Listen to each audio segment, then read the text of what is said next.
Welcome to another Wednesday, guys. And today we have Tim Small sharing with us. He's going to be speaking on the theme of discipline, not destruction. And he's going to be in Nehemiah chapter 9, verses 30 to 31. So I'm going to hand over to Tim. And before I do that, let me just say his lockdown beard is looking sharp. So, Tim, over to you. Good morning, guys. I hope you're all keeping well and life is pretty good considering you're all stuck in lockdown. So, today we're going to look at a passage from Nehemiah 9. And before we go into that, I've got a question for you guys. Did you ever like being disciplined, or do you ever like being disciplined or told off by your parents? When I was younger, and probably still now, I need to be disciplined lots. But when I was young, my mum and dad would both discipline me very regularly. They would tell me not to do a certain thing, and if I disobeyed them, I'd be disciplined for it. When I look back, I remember shedding a lot of tears and it being painful, maybe through a slap wrist or a slap bum, because I was doing what I wanted to do, and I was only thinking about myself.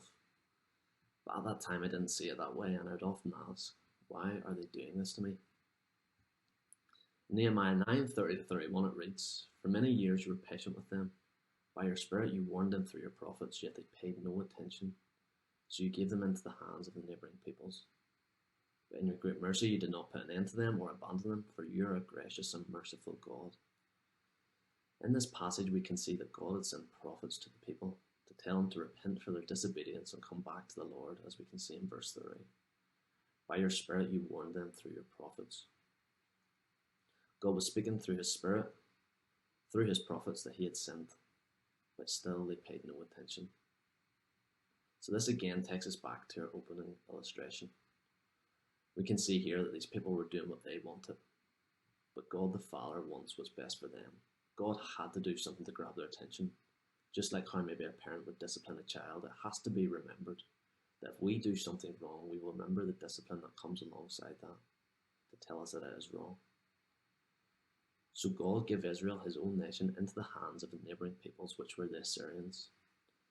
The cities were destroyed, the people were taken captive, and the southern kingdom of Judah was captured by the Babylonians. Jerusalem was destroyed, and all the young people were taken to Babylon as prisoners. But this is all in history. So this happened so many years ago, but what has this got to say to us today? Us as people, Christians and non-Christians, don't listen to the Lord, just as we don't listen to our parents or our school teachers.